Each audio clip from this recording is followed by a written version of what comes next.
Hi everybody, my name is Shanda Sahara Arzakir and I am your student teacher for test semester.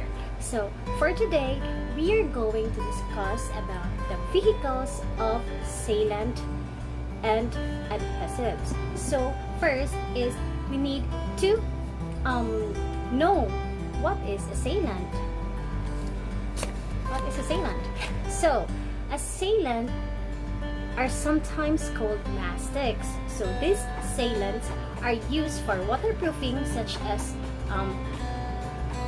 hiring a leaking window, and it is usually supplied in the form of a large tube with a nozzle at the one end, and maybe comes from either clear or a black sealant. Yes, that one. So when you say adhesives, it is sometimes serves as a substitute for sealants. So, example, kung wala mo'y makita nga, wala mo'y available na sealants, so you can use the adhesive. So, because adhesive has more powerful for holding and bonding. So, these adhesives is used to bind surfaces together. So, okay, so another thing. So, what do you think are the difference between the two? So, since the sealants have a lower strength and high illumination flexibility, rather, which are not used to bond materials together, ang adhesives, diba, ang sealant is ang dili kayo ingon ato iyahang strength, low ra kay iyang strength compare sa adhesives. So ang adhesives man good is this is meant to stick two things together. So mo ning gitawag siya og pinaka powerful siya gamiton for holding and bonding.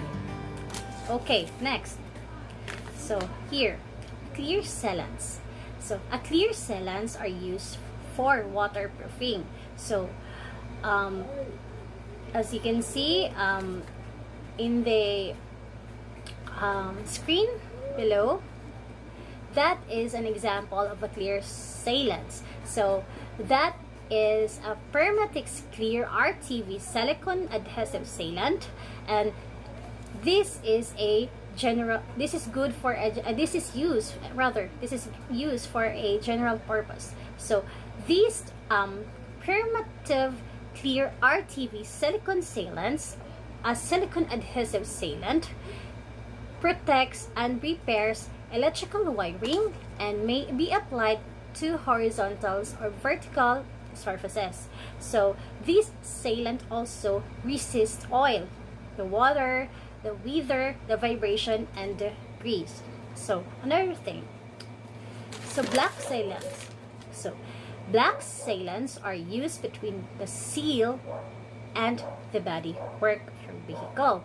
So black sealants, this is economically, so barato ra siya, and does not dry out or become brittle. So dili siya dali mag-dry. So these black sealants are widely known and trusted. So compare sa clear, black sealants ang ginagamit kasagara nila. So these black sealants also provides for virtually to any automotive sealing application. So iyahang mga applications, such as application which the weather stripping, kabantay mo anang car, di ba, sa window. Okay, window, or butang na to og van. When you are riding on a van, di ba, window na siya, then manay windshield, what I mean is window, then na ay black bitaw na dira nga murag goma. So muna siya gamiton pagpatapot nila ang black sealants. Pwede po na clear sealants, pero ang gibutang dire mas maayo o black sealants imong gamiton because this is intended for the weather stripping. Also the door and window glass, kabantay mo ana Another thing also is the electrical connection. Pwede nimo siya gamitan katong bitong mga wiring sa imuhang sakyanan. So you can also use black sealants. Okay. Kuha. So what is the uses of a sealant? Ay, unsa day unsa day uses sa sealant? So first is sealant provide a thermal and acoustical insulation and may serve as fire barriers. And sometimes they contain electrical properties. And another thing also, a sealant also used for smoothing or felting. So in short, sealants are often called upon to perform several functions. So it is very important na ay kaayo din ni siyang kaning sealant also. So muna yung mga uses sa sealants. So let's move forward. Next slide. So there are widely range of sealants and adhesives of a car accessory shops. So first is the superglues. So superglues, the simplest papers you can make are the small non-stress items such as plastics, the moldings, the badges and trim fittings that have fallen off. So superglues imong gamiton. Also, superglues can be used on most materials, but they may damage some types of plastic. So before kang palit, always check the packaging. Imo din ang gina-check before yung palit. Bisag unsa masig dili lang siya sealants and adhesives ug mga sealants. Before you buy, you need first to check the packaging. Basin the expired, diba? Okay. Next slide is, so unsaon man paggamit, unsaon pag-apply ang superglue in a certain surface. So here, make sure. Okay, here. So first is, you need to make sure both surfaces to be bonded are clean. So kinahanglan nimo i-sure sa daan before ka mo apply sa superglue or any adhesives or sealants. Kinahanglan imo sa siyang lantawon o clean ba ang kana nga area. So then when you see it na clean siya, then you apply it. Muna din ang dayon ang application sa glue that particular surface. Next is hold the surfaces together for a short seconds until the glue has set. So imo sa siyang i-hold. So murag something this one. I put some sealants in here. So then para ano siya, para mupilit gid siya. So ako sa siyang hawiran. Hold nimo siya ana together for a few seconds, then until the glue has set. Until ang glue mo mutapot siya. Okay. So next, specialized glues. So what is specialized glues? So this is one of the most useful of these are the anti-vibration adhesives that can be used to secure mechanical fastenings.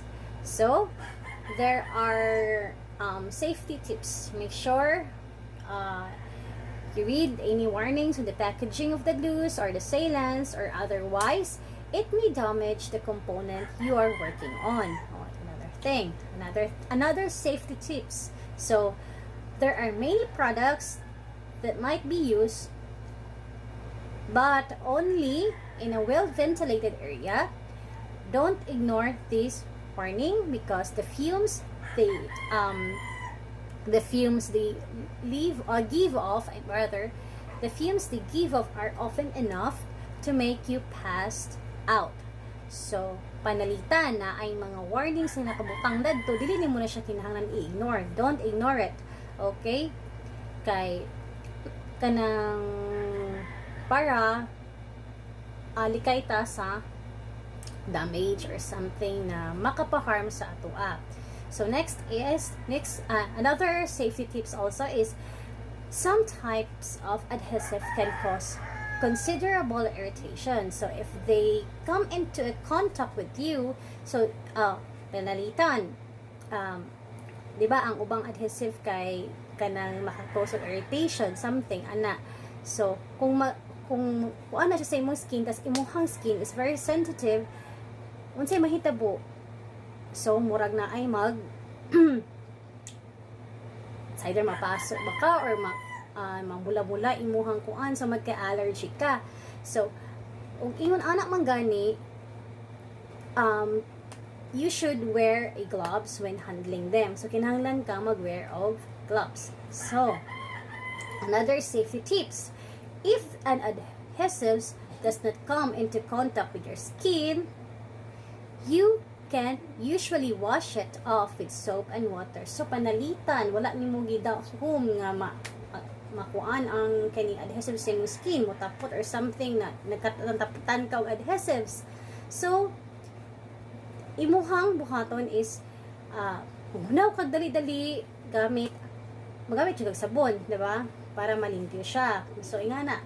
Another, if you get any in your eyes, panalitan, maabot sa imong mata, sa buhaton, wash the affected area with a large amount of water. Kay ang eyes, grabe ka, kabantay mo ka na mapuling lang, mangmula dahil unsa na lang kaha nga, ang isa na chemical nga mabutangan na yung mata, something like adhesive, grabe ba naka-strong ang iyahang ingredients ana. So pag kuan na sa imong mata, magdali-dali din ka og hilamos, tarungon jud nimo hilamos to og dili man gani madala na magkasagara ana kay mura siya dili mura mambula siya dahil mamburot.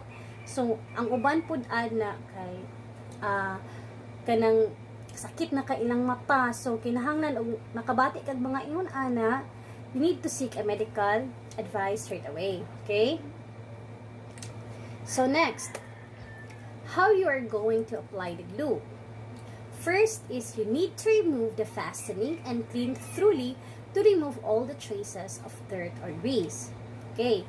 So another is apply a few drops of adhesives to the threaded section of the fastening, and then screw in fastening and tighten it fully. Okay. Next, glass glue. Unsa man ang glass glue? Naada ay glass glue.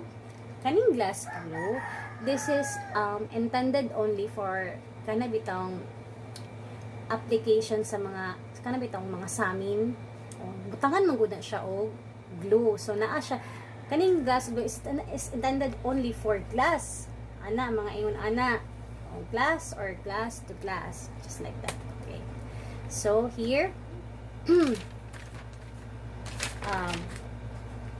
casing repairs. So, how are you going to repair a casing? So, you can repair cracks in an aluminum casing, such as a gearbox casing with an adhesive putty kit. So, putty is mean murag mud siya din. A combination of a combination ang putty,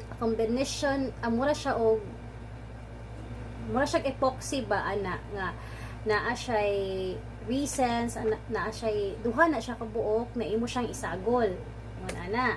So here you're going to look at the picture. So the first picture illustrates. So before nimo we are going to repair a case, you need to make sure the affected area dapat clean na siya kanang naa dinha. So is absolutely clean, and then using a special cleaning fluid were recommended. So naanay na siya is fluid nga kanang intended for that that is intended for that particular surface. So next, the second, thoroughly mix the correct amounts of raisins. The raisins and the hardener. Yeah. The raisins and the hardener together. So imo unsa ang amount sa imong hardener mo po imong amount sa raisins. So imo na siyang tarungon og mix. Okay? third picture. Okay? So, apply the putty liberally to the casing with a spatula. So, spatula imong gamiton when you are going to apply the putty. Dili kamuton ha. Next, the last picture says, no, yan ang gibutangan. So, press it firmly into the damaged area so it completely fills any spaces. Then, smooth it down. So, imong butangan tong mga affected area, di mo siyang mo siyang i-press, i-press ni mo siya, dot ni mo siya. Then after that, imo siyang i-smooth down, imo na siyang pag mag-apply ka, imo siyang kasi tawag ani ha, imo siyang magbalansihon nimo siya ba pag-apply mura siya para smooth siya, kana bitong mura kag magsimento, mag-apply kag cement, kabantay mo na makita mong na ay mag-finishing sa inyong balay, ingon ba, kinahanglan nimo siya i-smooth. Okay, so the studs and bearings. So these studs and bearings are usually used for securing pressed fit bearings such as the wheel bearings. Okay, so they are especially useful when there is a slight amount of wear to the bearing housing which might otherwise kinahanglan siya og i-scrape nimo ang kanang unit. Okay, so another, repair putty. So how are you going to repair the putty? So this is used for fixing the crack or leaking casing. So mao na siya katong mga crack kung ganain mag-leak sa kanabitong case sa imuhang vehicle. So you will use the putty. Yeah. So next, so how are you going to do that? First is fill the minor cracks in engine or gearbox casing. You can use repair putty. So to repair kit usually consists of two separate paste. The two separate paste, separate siya, the resin and the hardener, which have to be mixed together and quickly applied to the damaged area. Then, the affected area has to be clean as possible to allow the putty to adhere properly. Moto kung giingon ka ganina. Dapat clean as much as possible when you are going to put the kaning putty. So, another. Thoroughly mix the resin and hardener together in equal amounts. So, equal amounts and then apply it quickly to the damaged casing with the spatula provided in the kit. So ang kit di ay is naanay spatula, kauban na siya aning ilahang resins and then the hardener. So provided na siya. Then make sure, number 5, make sure you leave the putty for about 10 hours before you drive the car. So kinahanglan nimo siya i-leave for about 10 hours before nimo gamiton ng car, before ka mag-drive sa car. Next slide. So, how are you going to remove the glues or removing glues? So, you will need to remove any excess adhesive or sealant from the repaired component for a net finish. So, you can simply trim them away with a sharp craft knife. So, just for example, this is the surface. Sample lang ni ha. Then you are going to remove the glues. Example na ay glues dere. So, imo lang na siyang scrape. Yeah.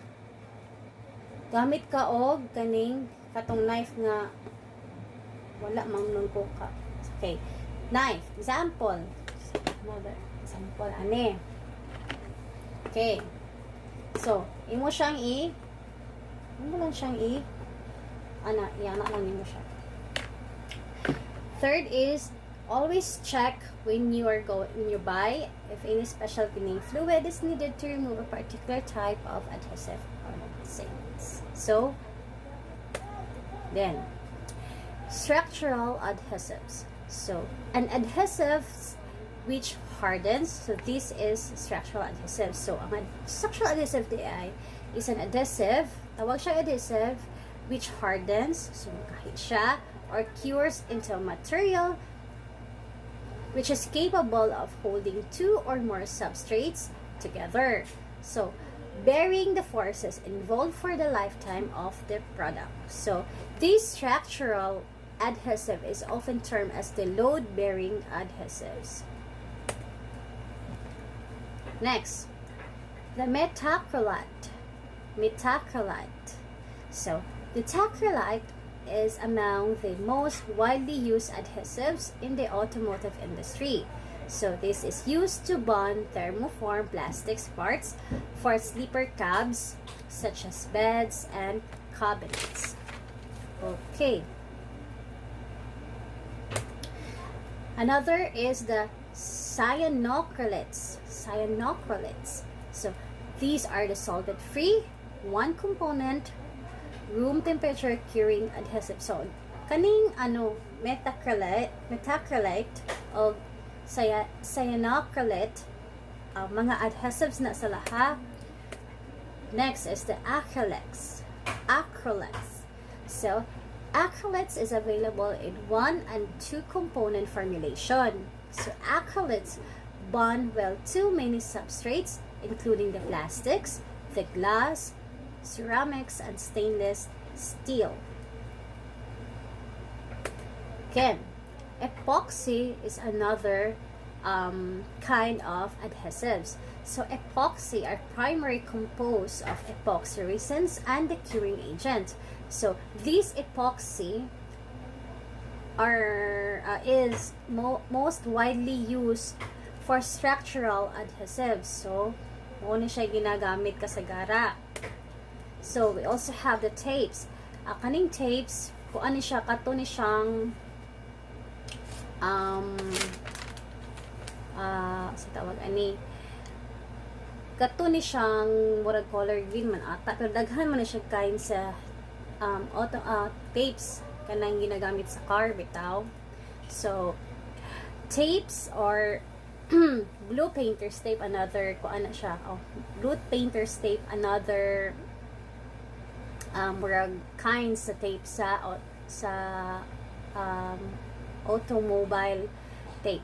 Okay, so this blue painter's tape is better than the tan kind of masking tape, but more expensive. So kaning blue painter's tape, as you can see in your screen, mas expensive siya kaysa adtong katong tan bitaw ang color sa tape, katong murag masking tape. Okay, so this tape will not stick or nor damage your car's existing paint. So kaning tapes, kani siya nga klase nga tapes, dili siya mo stick. So dili kayo siya mo pilit o dili po siya maka daot sa inyong car nga kana bitong pintal sa inyong car. So if unless it is very fresh. Kung fresh pa ang inyong paint sa inyong car paint, so makuha yun siya, pero pag dugay na siya, like na siya, so dili siya ka-damage. So this tape is the most common automotive tape in electrical tape, and kuan kanang this is good for attaching, repairing, finishing, mounting, especially designed for clean, sharp, and efficient result in auto painting and refinishing. Okay, so the nameplates, the badges, and the emblems. So these are attached with die-cut tape. So the tapes resist plucking and twisting forces associated with attaching these parts, especially those with a narrow letters. So katong murag katong kuan nasa inyong likod sa car, kabantay mo na yung mga nameplates diha. So gabitan siya o katong adhesive nga tapes.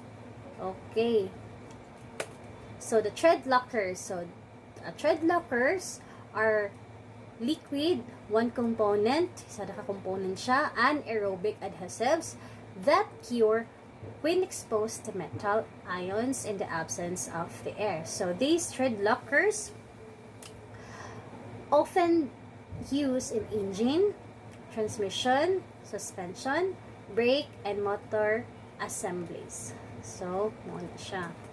So, another, the anaerobic.